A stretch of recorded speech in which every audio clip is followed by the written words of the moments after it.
had to do anything that we had to do in order to, to keep going. But we had a vision. We always had a thing that if we come here, we have to make a difference. Yes. Otherwise, you got to stay whatever you were, right?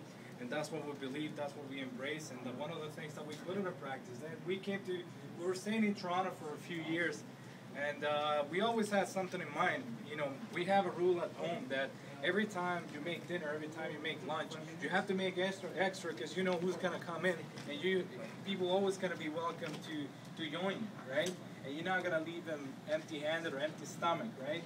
It's always something. There's going to be something for anyone who comes and join you at your place. So that's one of the things that we wanted to embrace. We came to Toronto after a few years.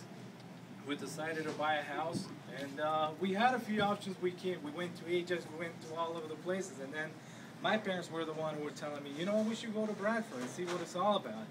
Never heard about Bradford. All I knew it was on the 400. I'm like, 400, winter, it doesn't really, But when we came here, it only took a couple minutes for us to realize, and for me to realize that it was the best place that you could ever be.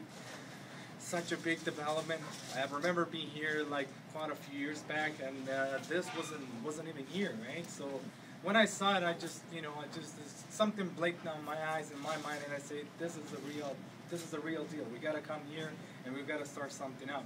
And that's when we decided to come up and try something new. We saw that there was a Mexican place, but I always had something in mind, a different concept, something that people will come in and they don't have to wait. They just come in and, if you need something, we'll get it for you. If you want to enjoy it here, if you want to enjoy it at home, it's pretty much your decision, whatever makes you feel comfortable, right?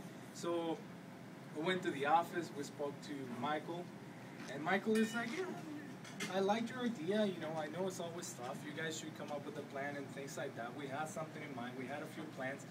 And he started to give us a few options, and those options were not really, the best options for us. And then he comes and says, you know what? I know Donald, who's on the chill out. He's trying to kind of sell the business. I know he has a few options. Just go and talk to him. You got nothing to lose. The worst he can say is no, right? So we were like, kind of we got nothing to lose. Let's go and see what's going on, right? So we came and talked to Donald. We thought it was going to be kind of difficult because you come in and say, okay, I'm trying to take over your business. So it's not the easiest thing to talk about, right? And when we mentioned to him, like, so what do you have in mind? We was like, well, we're trying to make Mexican food. It's like, boom. My wife likes Mexican food. Everyone likes Mexican food. And he liked that idea so much that he's been so helpful. It's too bad that he hasn't been able to come in today. But we're really grateful. He's been really helpful. And it's been a month. We started operating. We started to see a difference. It's all about service. Whoever comes in, you always will see that someone will have a smile for you. You always will feel welcome. That's something that just the Spanish community has. It will make you feel welcome. I know you guys make us feel welcome since we came here, and we're just trying to give something back to you, to anyone, right? So definitely appreciate your time. Thanks the effort for coming in. I know the weather's kind of messy out there, but I definitely appreciate your time and you guys be here. Thank you.